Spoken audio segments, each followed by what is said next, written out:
J'ai compris le jour où mes parents ont choisi de sauver mon frère au lieu de moi pendant un incendie. J'avais 12 ans et mon petit frère, Léo, en avait 8 quand notre maison a pris feu en pleine nuit. C'est le détecteur de fumée qui m'a réveillé en premier. L'odeur du brûlé, la lumière orange sous la porte. J'ai hurlé « Il y a le feu !» J'ai couru dans la chambre de mes parents. La maison brûle. Papa s'est levé d'un coup. Léo est où? Dans sa chambre, j'ai répondu. Faut sortir tout de suite. Mais le couloir était déjà rempli de fumée noire. Le feu s'était propagé super vite. La chambre de Léo était tout au fond. La mienne, juste à côté de l'escalier. On avait le temps de sauver une seule personne avant que le plafond tombe. Papa m'a regardé, puis a fixé la porte de Léo. Emma, t'es débrouillarde et forte, il m'a dit. Tu vas trouver une autre sortie. Léo a plus besoin de nous. Ils m'ont laissé là, seul dans le couloir, et sont partis dans la fumée pour aller le chercher. Moi, à 12 ans, je devais me débrouiller pour survivre. J'ai couru dans ma chambre, ouvert la fenêtre du deuxième étage, et je suis monté sur le toit. J'ai sauté dans le jardin du voisin. Je me suis cassé le bras, mais j'étais en vie. Les pompiers ont retrouvé mes parents et Léo tous les trois coincés dans sa chambre. Ils ont pu les sortir à temps. À l'hôpital, tout le monde ne parlait que de Léo. Quel courage, disaient les infirmières. Quel petit héros. Personne n'a parlé de moi. Personne n'a dit que j'étais sortie toute seule avec un bras pété. Emma a toujours été indépendante, a dit ma mère au docteur. C'est notre petite battante. C'est là que j'ai compris. J'étais pas leur préféré parce que je gérais. Léo, lui, était leur préféré parce qu'il avait besoin d'être sauvé. Et ils allaient toujours le choisir, lui. Et ça a continué comme ça pendant des années. Léo avait du mal à l'école, ils lui ont payé des cours privés. Moi, fallait que je me débrouille. T'es assez intelligente, Léo voulait arrêter le foot, pas de souci. Moi, quand j'en pouvais plus du piano, tu finis ce que tu commences. À 16 ans, Léo s'est fait choper pour vol à l'étalage. Ils ont engagé un avocat, tout a été effacé. À 17 ans, j'ai eu une amende pour excès de vitesse. J'ai dû tout payer moi-même et on m'a confisqué la voiture pendant un mois. Léo est impulsif, disait-il. Mais Emma devrait savoir mieux. Le vrai déclic est venu à mes 18 ans. J'avais été accepté dans 3 universités, mais j'avais besoin d'aide pour payer. On va voir ce qu'on peut faire, a dit papa, sans rien promettre. 2 semaines plus tard,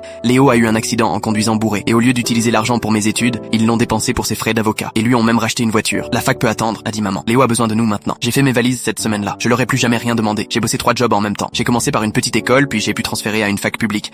Ça m'a pris 6 ans, mais j'ai eu mon diplôme d'infirmière. Léo, il a abandonné la fac après un semestre, et il est retourné vivre chez nos parents. Le mois dernier, il m'a appelé pour la première fois en 2 ans. Emma, j'ai besoin de toi, il m'a dit. Papa et maman vieillissent, je peux pas m'en occuper tout seul. Et t'étais où ces 10 dernières années? Tu sais que je suis pas bon pour ce genre de truc. Toi t'es la responsable, t'es meilleur pour gérer. J'ai raccroché. 2 jours plus tard, maman m'a appelé. Emma, on aurait besoin de toi à la maison pour les frais médicaux de papa. Léo fait ce qu'il peut, mais Léo a encore besoin qu'on le sauve? J'ai coupé. Tu dramatises, vraiment? Vous m'avez laissé dans une maison en feu. Vous avez utilisé mon argent de fac pour ces conneries. Ça fait 20 ans que vous le choisissez, lui. Silence. L'incendie c'était différent. Elle a murmuré. Léo était plus jeune. J'ai raccroché. Et je les ai bloqués. Il y en a qui passent leur vie à essayer de devenir l'enfant préféré. Moi, j'ai juste compris que j'avais jamais eu la moindre chance. Abonne-toi pour plus d'histoires.